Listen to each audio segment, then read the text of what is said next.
नाज़रीन, मौजूदा वज़ीर आज़म इमरान ख़ान पंहिंजे अचण खां अॻु जेके सियासी पुरकशिश दिलफ़रेब दावाऊं ऐं सुहिणा सुहिणा चिलकड़ियुनि कलियुनि वारा वाइदा कया आहिनि, उन में इहो चयो त जीअं ई मां ईंदुमि त 6 महीननि जे अंदरि अंदरि 1 करोड़ माण्हुनि खे नौकरी ॾींदुमि। अफ़सोस जी ॻाल्हि इहा आहे त उहे 1 करोड़ नौकरियूं त न मिलियूं, पर जेको बेरोज़गारीअ खे बाहि वांगुरु जेका बेतहाशा वधी वई आहे ऐं माण्हू रोज़गार जे लाइ जेको आहे तरसनि था, नौकरियुनि ते बेन लॻा पिया आहिनि।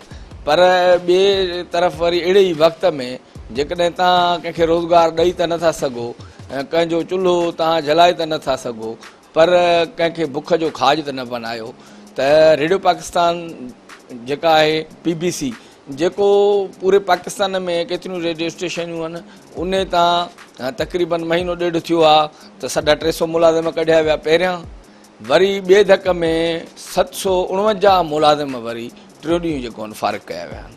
हाणे इन में 22 मुलाज़िम जेके आहिनि उहे रेडियो पाकिस्तान ख़ैरपुर सां तालुक़ु रखनि था।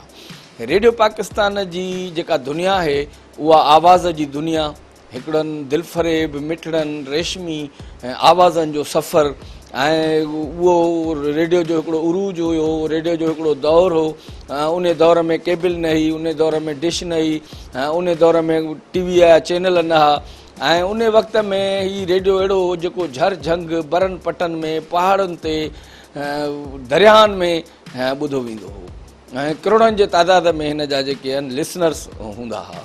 पर अॼु रेडियो ते हिकिड़ी बदहालीअ जो दौरु आयल आहे। अॼु रेडियो ज़वाल जो शिकार आहे, ऐं अॼु होरियां होरियां रेडियो खे कहिड़े तरीक़े सां वेढ़ियो पियो वञे ऐं कहिड़े तरीक़े सां माण्हुनि जो रोज़गारु ख़तमु कयो पियो थो वञे। त इन सिलसिले में असां सां रेडियो पाकिस्तान ख़ैरपुर जी जेका मुलाज़िमनि जी यूनियन आहे, उन जो जनरल सेक्रेटरी आहे मोहम्मद मलूक कटोहर। माण्हुनि खे बेरोज़गार करण जो सिलसिलो आयो कॾहिं खां शुरू थियो? सर इहो गुज़श्ता काफ़ी ॾींहंनि खां वठी सिलसिलो हले पियो, ऐं तक़रीबन 2 महीना खनि अॻु में असांजा जेके आहिनि रेडियो पाकिस्तान पूरे मां 350 जे लॻभॻि मुलाज़िम फ़ारिग़ कयो वियो। ऐं हाणे जेको आहे वरी रिसेंटली अरबा ख़मीस वारे 2-3 ॾियार खनि अॻु में वरी 749 मुलाज़िमनि खे राति जे अंधेरे में जेको आहे राति जो तक़रीबन 6-7 बजे तारा ॿाट इशू करे उन्हनि खे घर भीड़ो करे छॾियऊं। हितां जे रेडियो पाकिस्तान ख़ैरपुर जा कहिड़ा कहिड़ा मुलाज़िम हुआ जेके माना घर भीड़ा थिया, जिन खां रोज़गार खसियो? सर असांजे ख़ैरपुर जा मुलाज़िम असांजे ख़ैरपुर मां तक़रीबन 7 पहिरियों विया, ऐं 15 जेके आहिनि उहे हींअर बेरोज़गार थिया। 22 मुलाज़िम असां बेरोज़गार थिया, जंहिंमें उन में काफ़ी सीनियर दोस्त बि हुआ जिन तक़रीबन 25 खां 30 साल नौकिरी कई। कुझु अहिड़ा दोस्त आहिनि जेके असांजा 10 साल 12 साल, पर अहिड़ो कोई बि दोस्त आहिनि जंहिं 8-10 सालनि खां घटि सर्विस कई हुजे। छा नाला? सर उन्हनि में सभिनी खां सीनियर जेको मोस्ट असां अली बख्श मरी आहे, ऐं रुख़साना मीरानी हुई, ऐं एजाज़ आहे, एहसन राना आहे, अफ़साना चन्ना आहे, ऐं इरम कंवल आहे, रेहाना रहमान आहे, ऐं काफ़ी सारा दोस्त आहिनि जेके बेरोज़गार कया विया। उन्हनि जा छा जज़्बा आहिनि? सर हाणे ज़ाहिर आहे उन वीचारनि जा चुल्हा विसामी विया, उहे बेरोज़गार थिया, उन्हनि जो जेके उमिरियूं ओवरेज थी विया, हींअर उहे कंहिं नौकिरी जे या कंहिं रोज़गार जे लाइक़ु न रहिया। पुराणे दौर में त रेडियो जो हिकिड़ो सहर हो, ऐं माना हुनजो वॾो हिकिड़ो स्टेटस मञियो वेंदो हो। पर हाणे इहे जेके आहिनि 20-20, 25-25, 30-30 सालनि खां वठी रेडियो सां मुंसलिक हुया, पर आख़िर में हुननि खे सिलो अहिड़ो मिलियो जो हुननि पंहिंजूं उमिरियूं ॻारे छॾियूं। सर इहो असांजे जेके मुलाज़िम असांजा इन नौकरी मां बर्ख़ास्त कया विया आहिनि, उहे असांजे रेडियो जो हक़ीक़त में सरमायो आहे। उहे सुठा आवाज़, सुठा ड्रामा राइटर, सुठा ड्रामा आर्टिस्ट हुया। ऐं इहो रेडियो पाकिस्तान जो जेको असां उरूज ॾिठो, मां रेडियो पाकिस्तान में तक़रीबन 49 साल सर्विस कई आहे। हींअर रिसेंटली जनवरी में मां रिटायर थींदुसि। असां रेडियो पाकिस्तान जूं बहारूं ॾिठियूं जो पूरी दुनिया, असांजो पाकिस्तान त छा पर असांजो रेडियो पाकिस्तान ख़ैरपुर ख़ासि तौर ते इंडिया, ईरान, इराक ऐं दुबई हुजे, शारजा हुजे, तमामु ॿाहिरिनि मुल्कनि ताईं वेंदो। ऐं अहिड़ा जेके हिन महिल प्रॉब्लम थिया आहिनि, अहिड़ा कॾहिं बि प्रॉब्लम न थिया। हिन महिल छा प्रॉब्लम? त रेडियो पाकिस्तानी बजट ऐं रेडियो पाकिस्तान में जेके पैसा ईंदा, जेके बजट सालूं ईंदियूं, उनखे बिल्कुलु माइनस कयो वियो आहे। रेडियो पाकिस्तान मुलाज़िमनि खे सर्विस मां कढियो पियो वञे। रेग्युलर मुलाज़िमनि सां असां सां नाहक आहे। असां सां जेको इमरान ख़ान साहब वज़ीर आज़म अचण खां अॻु में ऐलान कयो, 1 करोड़ नौकरियूं ॾींदुसि ऐं 1 लख घर ॾींदुसि। सर पहिरियों अचण सां हुननि असांखे घरनि खां बेघर कयो, जेके 50,000 लख हुननि खे घर ॾियणा। असां रेडियो पाकिस्तान तक़रीबन 1300 पूरे पाकिस्तान 1300-1400 मुलाज़िमनि खे घरनि खां बेघर कयूं। उहो इहो त असांखे घरनि जो हिकिड़ो हाउस रिक्विजिशन अलाउंस चइबो आहे, उहो हायरिंग अलाउंस चइबो आहे, उहो हाउस हायरिंग अलाउंस असांजो उन्हनि बंदि कयो। हालांकि उहो असांजो राइट आहे, उहो अॼु खां न, मां पाण 22 सालनि खां वठी उहो आउं खणंदो हुउसि, ऐं जेको मुलाज़िम पहिरियों 20 सालनि खां मिलंदो हो, वरी 15 सालनि खां, 10 सालनि खां, हींअर जेको 3 साल सर्विस कंदो आहे 3 सालनि खां पोइ हुन हाउस हायरिंग मिलंदी आहे। पहिरियों त असांखे उहो बेघर कयो वियो, पोइ बेघर करण खां पोइ असांजा जेके कॉन्ट्रेक्ट मुलाज़िम हुया उन्हनि वीचारनि खे जेको 17,000 अरिड़हं पघार खणंदा, उन्हनि खे जेको आहे 7 5 महीनूं पघारूं न मिलंदियूं आहिनि। हींअर तव्हांखे मां अॻु में ॿुधाए चुकुमि त हेरनि खे बेरोज़गार कयो अथऊं। रेडियो जो हिन महिल अहिड़ो हाल आहे, मुंहिंजो पंहिंजो इदारो आहे, मुंहिंजे खे उहो माउ जी तरह, मूं उते पंहिंजे औलादुनि मां पढ़ाई आहे, मां ॼाओ ॾिपणो आहियां। रेडियो सां असांजी मोहबत आहे, लगाव आहे, असांजो पंहिंजो घरु आहे, ऐं उन में असांजे घर में हिन महिल असांखे ॾिसी अॻे हालात ॾिसी हाणे हालातनि खे ॾिसी असांखे रोअणु ईंदो आहे। इन करे त असां वटि यकीन कयो त मूंखे रोअणु थो अचे, असांखे हिकिड़ो पेपर न हूंदो आहे, असांखे पने वटि हिकिड़ी पिन लॻाइण लाइ असांखे पैसा न आहिनि, असां जूं गाॾियूं जेका ट्रांसपोर्ट आहे असांजी बंदि आहे, असांजा टेलीफोन असांजा बंदि आहिनि, बिजली जा पैसा वॾी मुश्किल सां ॾींदा आहिनि त मथां ट्रांसमिशन बंदि थी वञे, सो बि 1-2 महीननि खां पोइ ॾींदा आहिनि। सो असां एतिरो मां छा ॿुधायां तव्हांखे, जेको पाणी सभु असां ॿाहिरां घुराईंदा आहियूं, असांखे वरी पाणी पीअण जा पैसा बि न आहिनि। पंहिंजी मदद पाण जे हर सभु शइ असां पंहिंजी मदद पाण जे तहत कंदा आहियूं। पोइ को दोस्त पना वठी ईंदो आहे, को दोस्त पेन वठी ईंदो आहे। हिकिड़ो उरूज हो न रेडियो जो, रेडियो ते माण्हू माखियुनि जा शीशा खणी ईंदा हुआ, ऐं रेडियो ते केलनि जूं पेटियूं खणी ईंदा हुआ, वॻा ठहिराए ईंदा हुआ, टोपियूं ठहिराए ईंदा हुआ, तोहफ़ा ॾींदा हुआ पंहिंजो उन्हनि खे जेके उते कमु कंदड़ या आवाज़ सां जंहिंजो रिश्तो हो। हाणे छा सूरत आहे? सही, हाणे सूरत हाल इहा आहे त पहिरियों त प्रोग्राम कट लॻी, प्रोग्राम थींदा ई कोन्हनि। जेको वीचारो ॿाहिरि आर्ट टेस्ट असांजो ड्रामा आर्ट टेस्ट हुजे, या कोई म्यूज़िक सां वाबस्ता हुजे, हुनखे त प्रोग्राम 12 महीननि 2 सालनि में मिलंदो ई न आहे। मां पंहिंजे तव्हांखे रेगुलर मुलाज़िमनि जो इहो हाल ॿुधाए वियुमि। अॻु में साईं कॾहिं अहिड़ो हाल न थींदो। असांखे वॾी ॻाल्हि ॿी आहे ॿुधायांव, वॾो उरूज हूंदो साईं, शाम जो डेली लाइव प्रोग्राम हलंदा, असांखे माण्हू रेडियो पाकिस्तान जे नाले सां सुञाणंदा। हींअर असांजी इहा पोज़ीशन थी आहे त मां यकीन सां थो चवां, भली मूं ते को दोस्त पंहिंजो इदारे जो को भले ऑफिसर मुंहिंजो नाराज़ थिए, असां म्यूनिसिपलिटीअ वारनि खां बि बदतर आहियूं। असांखे जेके मुलाज़िम असां जेके रिटायर थी था उनखे साल कम्यूटेशन ऐं ग्रेजुएटी नथी मिले। असांजा पंहिंजा GP फंड जा पैसा जेके असांजी ज़ाती तनख़्वाह मां कटिया वेंदा आहिनि, उहे असांखे GP फंड जा पैसा, रिटायर थी था वञनि माण्हू, उनखे साल खां पोइ बि पैसा नथा ॾियनि। हाउस हायरिंग असां केतिरा साल सर, हाउस हायरिंग असांजो जेको आहे इहो February 2020 खां बंदि आहे। उन में उहो हाउस हायरिंग को असांजो मामूली शइ न हुई सर। असां घरु किराए ते रेंट ते वठंदा आहियूं, असांजी एग्रीमेंट थींदी आहे मालिक सां, हुन पार्टी सां एग्रीमेंट थींदी आहे, उहा असांजी सीलिंग हूंदी आहे। पोइ असां जेकॾहिं 20,000 में घरु वठंदा आहियूं त 10,000 सां सीलिंग हूंदी आहे, 10,000 मिलंदी आहे। हाणे असांजे घटि में घटि बि वीचारे मुलाज़िम खे इहो सम्झो त 7-8,000 नुक़सानु आहे। रेडियो में हिन वक़्तु मुलाज़िम बचा घणा? हिन वक़्तु साईं रेडियो में असां तक़रीबन मां सम्झंदो 95 लॻ रेग्युलर मुलाज़िम आहियूं, बाक़ी 22 माण्हू कॉन्ट्रेक्ट आहे जिन खे नौकरी में फारिग कयो। जी सर। ओ कंपेयर अनाउंसर त सर उहे इहे ई दोस्त हूंदा जिन मां तव्हांखे चवंदे सरमायो आहिनि। त रेडियो ते आख़िर पोइ थींदो छा जेकॾहिं सरमायो? कल्ह ताईं इंस्ट्रक्शन इहो हुया त बाबा जेके माण्हू आहिनि जेके जिन खे पाण डिस्चार्ज कयो आहे, जेकॾहिं आवाज़ दुनिया में रेडियो में मोटी अची चाहिनि था, उन्हनि खे तव्हां वटि वसायल आहिनि, तव्हां उन्हनि खे रेट फीस स्ट्रक्चर रेट जे मुताबिक़ उन्हनि खे 14 बुकिंग उनखे ॾेई सघो था। पोइ जेकॾहिं तव्हां वटि वसायल हुजनि, ज़रूरी न आहिनि त मां अव्हांखे 14 ॾियां, अव्हां कंहिंखे 4, 5, 8 जेको करणु चाहे त करिजे, जे न त पोइ रेडियो अला हाफ़िज़ आहे। जेको HPT आहे पावर ट्रांसमिशन, छा उन जी ज़मीन में कंहिं सियासतदाननि जूं ऐं कंहिं कब्ज़ा माफ़िया जूं आखियूं आहिनि त उनखे हड़प करणु चाहिनि था, जंहिं सिलसिले में साज़िश करे पहिरियां जेको वॾो थंभो हूंदो हो उहो बि माना किरी पियो, ऐं जंहिंखां पोइ इन जो ज़वालु शुरू? सर, पहिरीं ॻाल्हि त इहा त पहिरियों मूंखे इन ते सख़्तु असांखे नाराज़गियूं आहिनि पंहिंजे इदारे सां। असांजो रेडियो पाकिस्तान मीडियम वे हुयो, उहो असां मीडियम वे ख़तमु थियण खां पोइ सिंध गवर्नमेंट असांखे स्पेशल तौरु हिकिड़ो 9,70,00,000 रुपया PBC गवर्नमेंट में चेक ॾिनो। तव्हां एस्टिमेट बि हुन PBC ठाहे ॾिनी त बाबू हीउ की असांजो ख़र्चो आहे, जेकॾहिं तव्हां ॾियो त असां कयूं था। उहो असांजो अॼु ताईं उहो जेको आहे उहे 9,70,00,000 जी असांखे ख़बर बि न आहे त उहे किथे यूज़ कया विया। ऐं बाक़ी रही ॻाल्हि इहा त इदारनि ज़ाहिर आहे वॾनि माण्हुनि जूं अखियूं आहिनि हिन में। ऐं असांजो जेको इहो ज़बरदस्ती असांजो केस हले पियो, जेको रोड तव्हां ॾिसो था फैज़ाबाद खां वठी शाह हुसैन बाईपास ताईं आहे, इहो असांजी ज़मीन मां जेको आहे असांजी ज़मीन मां कढियो वियो आहे। ज़मीन जेके हिन पासे ॾऊं असांजी बाक़ी बचनि पियूं, असांजो तक़रीबन 3-3.5 एकड़ ज़मीन असांजी हुई, उन ते त माण्हू कब्ज़ो करे चुका आहिनि।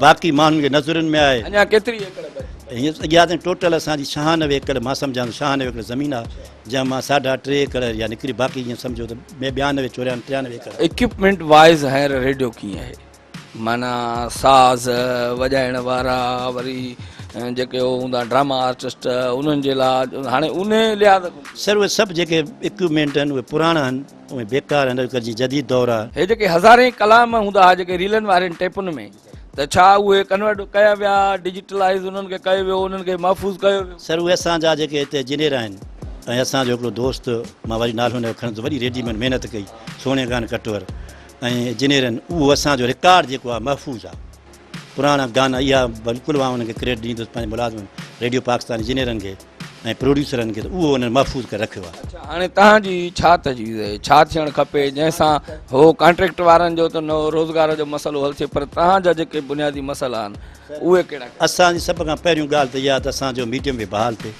रेडियो पाकिस्तान जेको असांजो असुलु रेडियो पाकिस्तान ख़ैरपुर हुई असांजी सुञाण हुई इन मीडियम वे ते का इहा मीडियम मालूम न हुई सर पहिरियों असांजो त मुज़ालबो इहो आहे त पहिरियों असांजे मीडियम खे बहाल कनि ॿियो असां मुलाज़िमनि सां जेको हाउस हायरिंग जो मसइलो आहे उहा हाउस हायरिंग असांखे फौरी तौरु असांजो हक़ु आहे ॿी हिकिड़ी ॻाल्हि मूंखां अञा बि विसरी वई त असांखे हिकिड़ो मेडिकल जी फैसिलिटी हलो आहे सर उहा मेडिकल जी फैसिलिटी असां जूं पाकिस्तान में जिथे जिते स्टेशनूं आहिनि उते उहा असांखे असांजूं पैनल ते डॉक्टर बि हूंदा आहिनि पैनल ते लेबॉर्ट्रियूं बि हूंदियूं आहिनि अस्पतालूं बि हूंदियूं आहिनि उहे असांजूं बंदि आहिनि गुज़श्ता 5 पहिरियां डॉक्टर चेलाराम हूंदो आहे जी चेलाराम हूंदो डॉक्टर त आहिनि पैनल ते उहे त वीचारा ॾिसनि था पर पैसा स्टोर ते पैसा कैश भरणी थी पए उहा असांजी मेडिकल बहाल कनि हाउस हायरिंग जेका असांजी रोकियल आहे ॾियनि ऐं हीअ जेके असांजा जेके बजट ग्रांट त करे था ॾियनि कागज़नि में त हीअ रेडियो पाकिस्तान ख़ैरपुर साल ई 2 करोड़ रुपया या 5 करोड़ रुपया बजट आहे पर पैसा रिलीज़ नथा थियनि हा बिल्कुलु रिलीज़ नथा मुलाज़िमनि खे पघारुनि में बि लेट पघारूं बसि पघार जेकॾहिं हिकिड़े महीने फ़र्ज़ु कयो रहिजी थी वञे कंहिं माण्हू जी जेकर वीचार पेंशनर पेंशन हिकिड़े महीने कंहिं सबब करे न अचे थी अचे त उहा ॿिए महीने में वरी मिले कोन थी त वॾी कोशिशि कंदा आहियूं त कंहिं माण्हूअ जी रहिजी न वञे ॿी मुंहिंजी आप तजवीज़ हीअ जेके मुलाज़िम आहिनि वरी मां चवंदुसि इहो सरमायो आहिनि कंट्रेक्ट वारा मुलाज़िम इन्हनि जो राइट आहे इन्हनि पंहिंजूं ज़िंदगियूं ॾिनियूं आहिनि जेके 15 साल 20-25 सालनि खां ॾिनियूं आहिनि उन्हनि जो मुस्तक़बिल हीअं रेडियो खां सवाइ ॿियो आहे बि कोन किथे उहे जीअं थी न सघंदा उहे बि बचड़नि जा मालिक आहिनि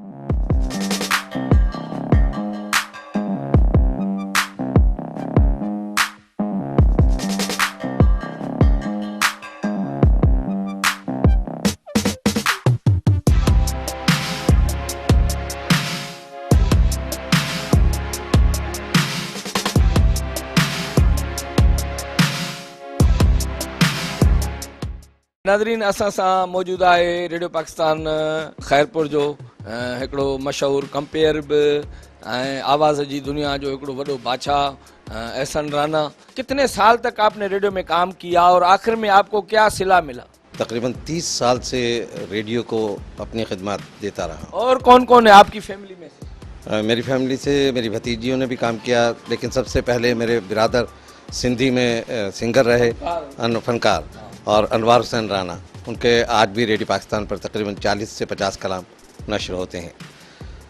आवाज़ का जहाँ तक ताल्लुक़ है तो 30 साल से radio Pakistan Khairpur announcer compare drama artist guest producer 2000 में रहा मैं और अब 17 अगस्त 2020 को हमें ऐसे निकाल दिया कि जैसे रेडियो की दुनिया से हमारा कोई वास्ता ही ना हो। क्या वजह थी जो आपको निकाल दिया जो आप लोग रेडियो का सरमाया थे और जिन पे रेडियो प्राउड फील करते? इमरान खान वज़ीर आज़म जब से बने तो उन्होंने कहा कि 1 करोड़ नौकरियां 50 लाख घर, लेकिन न घर का वादा वफा हुआ न नौकरियों का वादा वफा हुआ।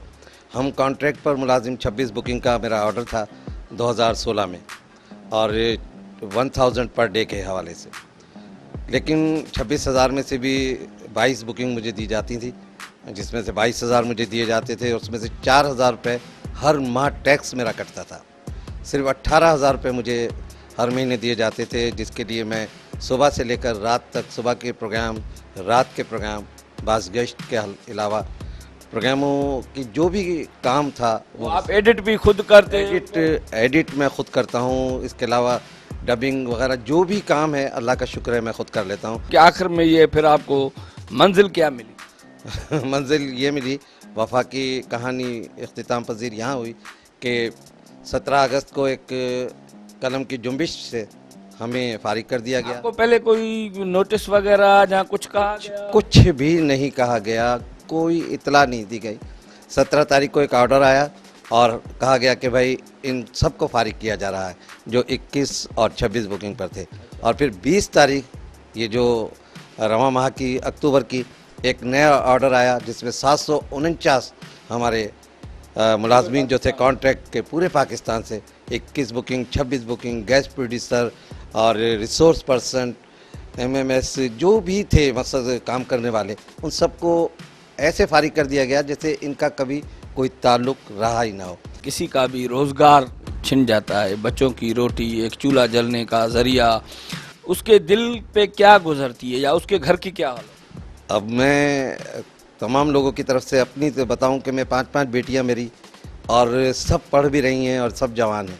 अब 18,000 मुझे दिए जाते थे जिसमें बड़ी तंग दस्ती के साथ हम गुजारा कर रहे थे, वो भी छीन लिए गए। तो अब आप ये देखें कि हमारे घर का क्या हाल हो रहा होगा और इस महंगाई के दौर में हम पर क्या गुजर रही होगी। जिनको निकाला है तो उनकी सैलरी भी खा गए। सैलरी भी खा गए हैं। ये कितने कितने महीनों की है सब?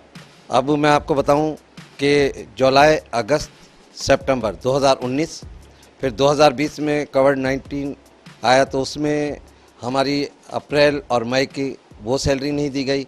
अब जुलाई की सिर्फ इस दी गई है और अगस्त, सितंबर और अक्टूबर। अब आप ये देख लें कि 8 माह की मेरी तनख्वाह रही हुई है। इस वक्त का रेडियो आपको क्या लगता है? क्या उसके पास रिसोर्स हैं? कह रहे हैं कि वहाँ पे पानी नहीं है, कह रहे हैं कि जो गाड़ियाँ चलती थी पिक एंड ड्रॉप की वो नहीं है, और कह रहे हैं कि वहाँ पे जो कागज़ है वो भी खुद मुलाजमों को खरीद करना पड़ता है। बिल्कुल सही कह रहे हैं। हम जब अपना स्क्रिप्ट लिखते हैं तो हम खुद अपना कागज़ लाते हैं, वो मुलाजमीन को तो कोई अलाउंस दिए ही नहीं जा रहे हैं। और ख़ास बात जो जैसा कि पक्के मुलाजिम हैं, रेडियो पाकिस्तान के मुस्तकिल मुलाजमीन हैं, उनकी हालत भी अबतर है। रेडियो पाकिस्तान वो भी बंद कर दिया गया है ना, उनके हाउस हायरिंग के नाम पर जो उनको दिया जाता था वो उनसे छीन लिया गया। मेडिकल्स उनको नहीं मिल रहे हैं। हम कॉन्ट्रैक्ट गाड़ियाँ थी जो उठा के लाती थी मुलाजमीन गाड़ियाँ जो रेडियो पाकिस्तान खैरपुर की गाड़ी थी वो तो कबाड़ खाने में खड़ी हुई है। फिर एक हायर गाड़ी की गई है लेकिन उसके फ्यूल के पैसे नहीं है, किसी को पेचेंट ड्रॉप नहीं दिया जाता। इस वक्त एहतजाज भी कर रहे हैं मुलाजमीन इस्लामाबाद में, उनको गिरफ्तार भी कर लिया है। ये सूरत हाल, ये एक अजीब सूरत हाल है कि अगर इनका मकसद ये है कि मारो भी और रोने भी मत दो। और अब इस तरह की अगर सूरत हाल होगी तो गिरफ्तारियों से कौन डरता है? गिरफ्तारियाँ बेशक अगर ये जितनी करना चाहें कर लें, लेकिन जो हक है, मज़दूर का जो हक है वो उसे मिलना चाहिए, क्योंकि हम एक मज़दूर की हैसियत से काम करते हैं। हमारी कोई न जायदादें हैं, न हमारी कोई ज़मीनें हैं। मैं अपनी आपको बात बताऊं कि मेरा तो ज़ाती घर भी नहीं है, मैं तो एक रेंट पर रहता हूँ।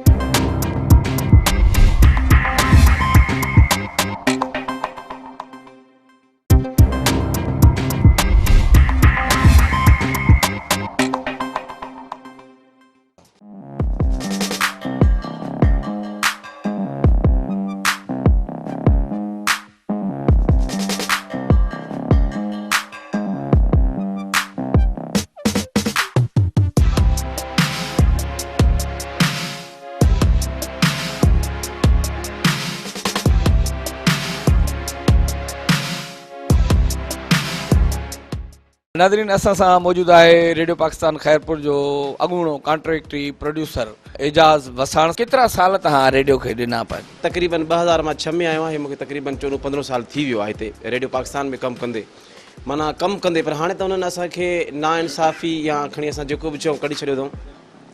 ॻाल्हि इहा आहे त अदा इंतिहाई अफ़सोस थो थिए त इहा हुकूमत जॾहिं आई हुई त असां त सम्झो त बहार ईंदी, पर बहार न आई बल्कि खिज़ां अची वई। बग़ैर कंहिं जवाज़ जे, बग़ैर कंहिं लेटर जे, बग़ैर कंहिं बि सबबु ॼाणण जे ख़िलाफ़ु असांखे माना ॼाणण जे असांखे कढी छॾियो अथऊं। हाणे ॻाल्हि इहा आहे त हेतिरो अरसो असां जॾहिं हिन गवर्नमेंट खे, हिन रेडियो पाकिस्तान में खे असांजो अरसो रहियो 14-15 साल, असां सॼी ज़िंदगी ते गुज़री वई, त हाणे असां कंहिं ॿिए इदारे में भाउ वञी बि कोन था सघूं। छो त उमिरियूं असांजूं हिते गुज़री वियूं। असां सिर्फ़ु इन आसिरे में रहियासीं त असां हिते रेगुलर थींदासीं। इन आसिरे में असांजी सॼी ज़िंदगी हिते गुज़री वई ऐं असां यकीन करे पुछो ॾाढी परेशानी थी थी हींअर हालत। त असांखे 6 महीना सैलरी बि कान थी मिले। जेकॾहिं सैलरी घुरूं था त असांखे प्रेशराइज़ कयो थो वञे त ख़बरदार जेकॾहिं तव्हां असांजो पघार घुरंदव त असां तव्हांजी पघार कटींदासीं। ऐं वाक़ई उहे असांखे कट हयां विया, असांखे ख़बर कोन्हे, बिना जवाब ॼाणण जे तव्हां न आयो। असां अलबत्ता ऑफिस में वेठा हूंदा आहियूं, मौजूदु हूंदा आहियूं, पोइ बि चवंदा तव्हां फलाणे ॾींहुं तव्हां न आया। अरे बाबा हे त असां आया हुआसीं, तव्हां किथे आहियो? सो ॾाढो ॾुख बि थिए पियो। ऐं उहो ई रेडियो पाकिस्तान जंहिंजे लाइ हींअर मोदीअ चयो हो त मां रेडियो पाकिस्तान खे मां ॿुधुमि हिन में इंडिया में, ऐं उहा वॾी जेके आहे सो माना ताक़त सां मुज़ाहिरो कई जेके कश्मीर जो हींअर मसइलो थियो उन ते। ऐं उन खां पोइ मसइला तमामु ख़राबु थियनि, रेडियो जे ख़िलाफ़ु प्रोपगंडा, रेडियो खे कटां वठि हुनजी कटु हणु, एतिरे क़दुरु जो जेके बि असांजा हिते जेके आहिनि 750 उन्हनि मां जेके मुतासिर थिया आहिनि ख़ैरपुर जा, उहे 22 ॼणा आहिनि। त 22 ई छोकिरा हाणे हींअर 22 सिर्फ़ु न आहिनि, बल्कि उन्हनि सां जेके आहे घर जा भाती, उन जा नंढा वॾा ॿार, सम्झो तव्हांजा हज़ारनि जी तादाद में सभु बेघर थी विया हलिया ऐं बेरोज़गार लॻा पिया आहिनि। हींअर रेडियो जी मौजूदा हालत छा आहे? न्यूज़ जी इहा हालत आहे रेडियो पाकिस्तान ख़ैरपुर जे न्यूज़ सेक्शन जी, त उते लिखण लाइ, स्क्रिप्ट लिखण जे लाइ या न्यूज़ लिखण जे लाइ पन्ना कोन्हनि के। उहे बि पन्ना जॾहिं जेके न्यूज़ पेपर अख़बारूं अचनि थियूं पुराणियूं सुराणियूं, उहे खपाए करे उन जेके पैसा मिलंदा उन मां उहे पन्ना वठी करे ख़बरूं हलाईंदियूं वञनि। हाणे तव्हां इन सूरत हाल खे तव्हां पाण वाज़िव करे सघो था, जे इदारे में पेपर न हुजनि, पन्नू न हुजे, गाॾी न हुजे, जनरेटर न हुजे, का शइ न हुजे त उन इदारे जो छा हाल थींदो भाऊ? 18 ॾींहंनि खां रेडियो ई बंदि आहे। साईं उहो 18 ॾींहंनि खां जेको ट्रांसमीटर बंदि आहे, उहो बि ॿुधण में ईअं थो अचे, मुख़्तलिफ़ दोस्तनि जूं मुख़्तलिफ़ राय आहिनि, मुख़्तलिफ़ जेके तजीज़ूं आहिनि, त साईं अचे थो, अॼु थो अचे, सुभाणे थो अचे, उनखे बि तक़रीबन 18 ॾींहं थी विया आहिनि पर बंदि आहे। उहो को टेक्निकल फॉल्ट आहे। हाणे इन खां अॻु में भिटशा बंदि आहे, रेडियो पाकिस्तान भिटशा, उनखे त 8 महीना थिया आहिनि, उनजो ट्रांसमीटर बंदि आहे, त अञा ताईं बंदि आहे।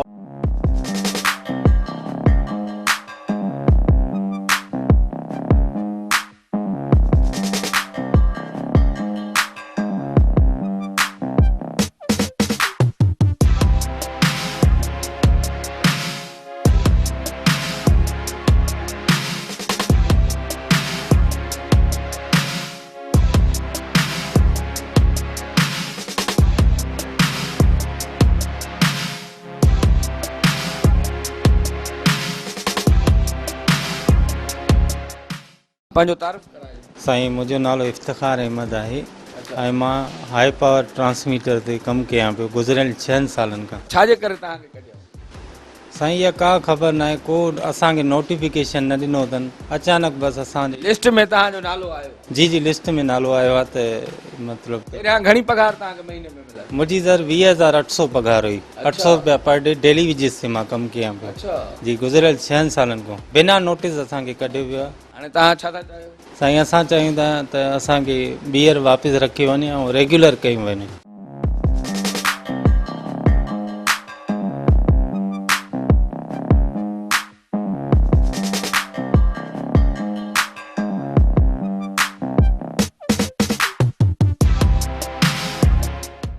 तारीफ़ कराए दो पंहिंजो। सर गुलाम मुस्तफ़ा लाशारी, ड्यूटी ऑफिसर आहियूं। त हींअर जो तव्हांखे कढियो अथऊं छाजे करे?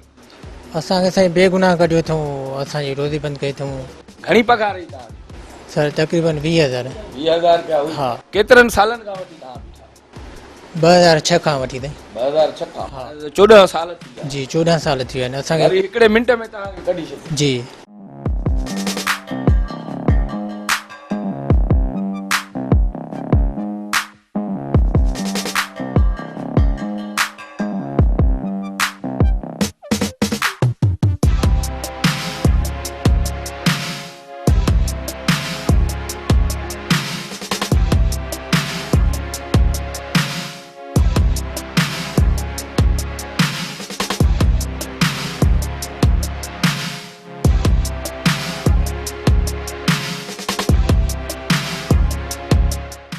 नाज़रीन असां सां मौजूदु आहे हाशिम भट्टी, जेको रेडियो पाकिस्तान ख़ैरपुर जो हिकिड़ो तमामु सीनियर सदाकार ऐं सिंध जो हिकिड़ो ॼातल सुञातल अदाकार आहे। हाशिम भट्टी, उन सां ॻाल्हायूं। रेडियो पाकिस्तान मां तक़रीबन 1100 मुलाज़िम, 350 पहिरियां ऐं 749 हाणे कढिया अथनि। 1100 मुलाज़िम ख़ारिज कया विया तव्हां बि रेडियो सां तालुक़ु रखो था, तव्हांजो छा चवणु? असांखे उहो दौर बि यादि आहे रेडियो पाकिस्तान जो 4 स्टूडियोज़ में मुख़्तलिफ़ प्रोग्रामनि जी रिकॉर्डिंग्स थींदी हुयूं एट ए टाइम बाक़ाइदा। कंहिं स्टूडियो किथे ड्रामो थींदो हो, किथे राग किथे म्यूज़िक थींदो, किथे मुख़्तलिफ़ थींदा हुआ। हाणे इंतिहाई इन शइ जो मूंखे ॾुख थो थिए, हीअ असांजा जेके दोस्त मुतासिर जेके थिया आहिनि सरमाए, हाणे इहे घटि पघार ते हिननि खां जेको दोस्तनि खां कमु वरितो वेंदो हो त जेको लखे रुपया प्रोड्यूसर अगरि मामूली उजरत वारो कमु वठनि पिया सालनि खां, जेको रेडियो खे हथों फ़ाइदो पियो ॾिए, उन्हनि वीचारनि खे बि कढियो वियो। पर ॼणो ईअं ॾिसो त असां जेके कैजुअल आर्टिस्ट आहियूं, असांखे बि ॼणो कढियो ई वियो आहे। न हाणे को ड्रामो थो थिए, न के ॿिया प्रोग्राम था थियनि। 7 महीना 6 महीना जेकी आहे उहा पेमेंट जेकी आहे असांखे उहा कोन थी थिए। फी हिकिड़े ड्रामे जी घणी माना पेमेंट ॾियनि? सर पेमेंट जेकी आहे सो सम्झो हाणे कोन्हे, मतिलबु न जहिड़ी आहे। बसि असांखे अगरि दोस्त ॿाहिरि ॾिसंदा आहिनि त साईं 30 साल तव्हांजी रेडियो पाकिस्तान ते सर्विस आहे, घटि में घटि 10 को या को 15,000 तव्हांखे मिलंदा हूंदा। पर जॾहिं असां उनखे शर्म खां ॿुधाईंदा आहियूं त असांखे महीने जा 2 या 2.5 रुपया सिर्फ़ु मिलंदा आहिनि 4-5 प्रोग्रामनि जा, त असांखे चवंदा आहिनि तव्हां छा था कयो। हूअं बि रेडियो जो पैसे जे करे न, हिकिड़ो मान सम्मान जे करे। बसि शौक़त साहिबु इहो तव्हां ॾाढी सुठी ॻाल्हि कई त हीअ रेडियो पाकिस्तान अगरि न हुजे हा त हाशिम भट्टी हिन वक़्तु कंहिं टीवी ते ड्रामा आर्टिस्ट न हुजे हा। टीवी असांजो बुनियादी सिखिया घर आहे। हितां भला कहिड़ा कहिड़ा ड्रामा जा अदाकार उभरिया? साईं हिते काफ़ी दोस्त जेके आहिनि हुतां अगरि असां म्यूज़िक जे हवाले सां ईंदासीं त सोहराब फ़क़ीर जो वॾो नालो आहे, शमन अली मीराली जो वॾो नालो जेको रेडियो पाकिस्तान, बरकत अली भट्ट आहे। वरी ड्रामनि जे हवाले सां ईंदासीं त मरहूम यया भुट्टो आहे, सईद वाघो जंहिं वॾो हिकिड़ो नालो कमायो, अख्तर खोखर आहे, मीर सोबदार सईद आहे। ईअं खोड़ नाला आहिनि जिन बाक़ाइदे रेडियो पाकिस्तान ख़ैरपुर तां हुन नालो कमायो। पर हाणे ॿी ॻाल्हि मां हिकिड़ी कंदो हलां त ॾुख थींदो आहे असांखे तॾहिं जॾहिं असां चवंदा आहिनि त इदारो आहे त आर्टिस्ट बि आहिनि, इदारो आहे त मुलाज़िम बि आहिनि। हाणे इदारे ते कंहिं क़िस्म जो असां अहिड़नि स्टेशन डायरेक्टर सां बि कमु कयोसीं जीअं अगरि अचानक कंहिं स्टूडियो में विज़िट कंदा हुआ त घड़ियाल में अगरि सेल बि न हूंदो त उन्हनि जी उन ते बि नज़र हूंदी त हीअ घड़ियाल छो नथो हले। पर हींअर अगरि असां को विज़िटर को महिमान जेके रेडियो घुमाइण वठी था वञूं त यकीन कयो न कंहिं क़िस्म जी सफ़ाई सुथराई आहे, न उहे प्रोग्राम आहिनि, न कंहिं खे उहा सिखिया ॾिनी वञे थी। छो जो मां चवंदो आहियां त असांजे लाइ जेको प्रोड्यूसर आहे इक्वल टू टीचर, उहो असांजे लाइ उस्ताद आहे। जंहिं असांखे कॉन्फिडेंस ॾिनो, जंहिं असांखे तलफ़ुज़ सेखारियो, ऐं जंहिं असां में एतमाद पैदा कयो। हाणे ॼणो उहा शइ असांखे घटि नज़र थी अचे। रेडियो में चवंदा काश कान्हे का? बिल्कुलु कोन्हे। बसि असां हाणे पुराणा साथी आहियूं, हिकिड़ो मोहबत में पिया हलूं था। न त रेडियो जो हाणे तव्हां ॾिसो त अॼु 3 हफ़्तो आहे रेडियो जी नशरियात बंदि आहे। असांजा जेके क्रेज़ी लिसनर आहिनि, ऑफिसरनि खे का परवाह बि कान्हे, कंहिं क़िस्म जी परवाह कोन्हे। पर हिकिड़ो मां लिसनर पंहिंजो ॿुधायां त मूंसां मिलियो, मां त कंहिंखे ख़बर ई आहे त कोई नशरियात बंदि आहे, जो कोई ॿुधे ई कोन थो मुंहिंजे। न साईं ॿुधनि था, मां ॿुधायो अहिड़ी किराए छो नथी उभरे? साईं लिसन हाणे वीचारा ॻोठाणा मिसकीन जंहिंजी एतिरी अप्रोच ऐं पहुच कोन्हे, उहे घटि में घटि असां ताईं पहुची करे इहो ॿुधाइनि त साईं दिलि थी चवे त हाणे जेके वञी रेडियो बचाइनि इन्हनि खे भञी टुकड़ा कयूं, छो जो का शइ ॿुधण में कोन थी अचे।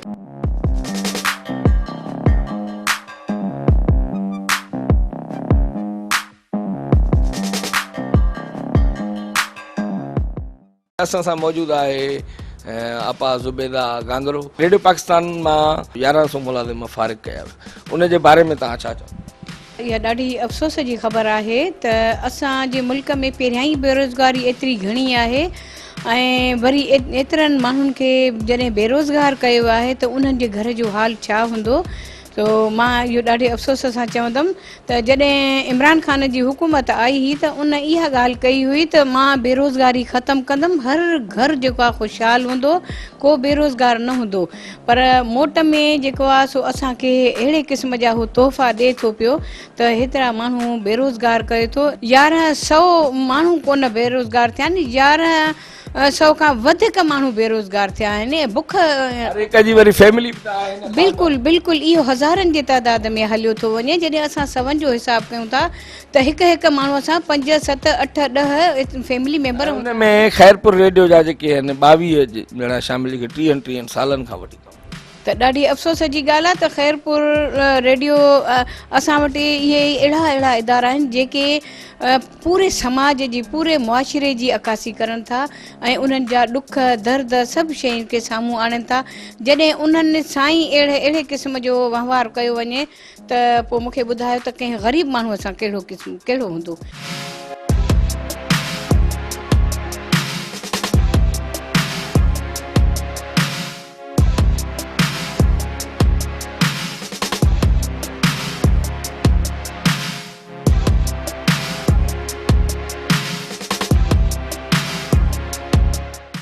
रेडियो पाकिस्तान खैरपुर तां 22 माण्हू बेरोज़गार थिया आहिनि, 1100 माण्हू पूरे पाकिस्तान मां कढिया अथऊं, इन जे बारे में तव्हां छा? इमरान खान चए 1 करोड़ सां नौकरी ॾींदासीं ऐं FM तां बि उन्हनि खे कढी छॾनि माण्हुनि खे बेरोज़गार थी विया आहिनि, उहे कीअं हलाईंदा उहे घर पंहिंजो, बच्चा कीअं पालींदा?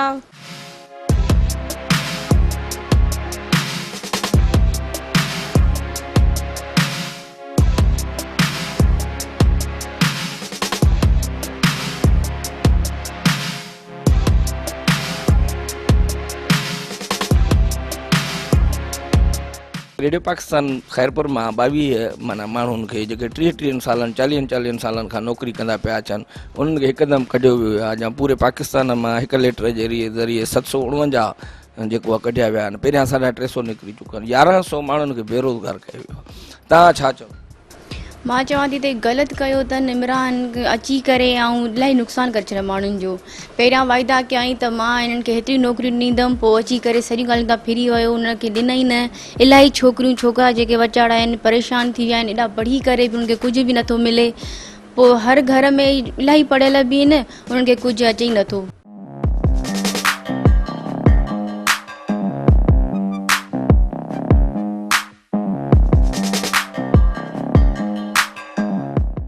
रेडियो पाकिस्तान मां 700 माण्हू कढिया विया आहिनि, 22 माण्हू उन में खैरपुर जा आहिनि। इन बारे में तव्हां छा चओ?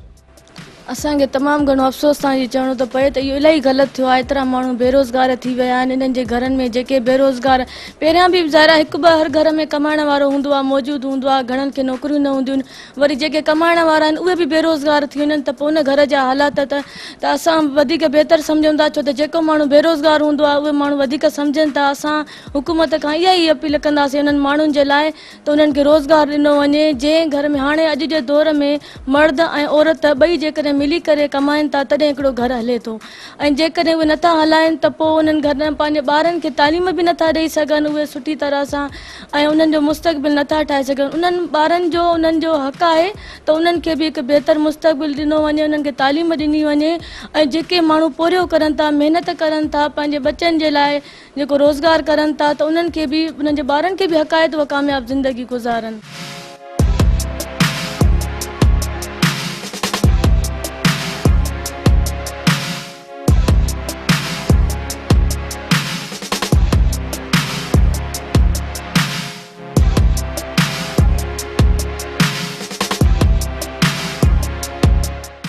रेडियो पाकिस्तान खैरपुर हिकिड़ो अहिड़ो इदारो जितां जे थदड़ियुनि हवाउनि जे दोष ते रेशमी आवाज़, ख़ूबसूरत सुहिणा सुहिणा ऐं मिठड़ा आवाज़ जॾहिं उन्हनि हवाउनि जे सहर ते ऐं हवाउनि जे हिंदोरे ते उॾी करे थरपारकर जबलनि में, समुंडनि में, दरियाउनि जे अंदरि, जॾहिं झंगलनि में, ॿेलनि में ॿुधण में ईंदा हुआ त उनजो हिकिड़ो अजीब रोमांस हूंदो हो, उनजी हिकिड़ी अजीब क़िस्म जी कैफ़ियत तारी थी वेंदी हुई। ऐं अॼु उहो रेडियो पाकिस्तान खैरपुर ईअं सम्झो त तक़रीबन ख़तमु थियण जे बराबरि जेको आहे अची वियो आहे। रेडियो पाकिस्तान खैरपुर जूं जेके गाॾियूं आहिनि उहे बंदि पियूं आहिनि, उहे कबाड़ जे हवाले थी वियूं। उन्हनि खे हलाइण जे लाइ पेट्रोल न रहियो।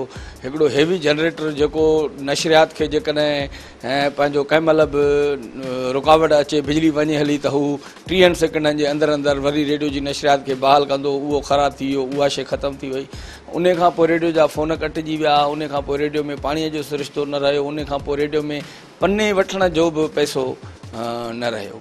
ऐं HPT हाई पावर ट्रांसमिशन ॾे जेको वॾो हिकिड़ो लॻल हो, ईअं सम्झो त टावर, उहो टावर किरी पियो ऐं उन टावर जा 9 करोड़ रुपयनि खां वधीक पैसा वाया, उहे खाइजी विया।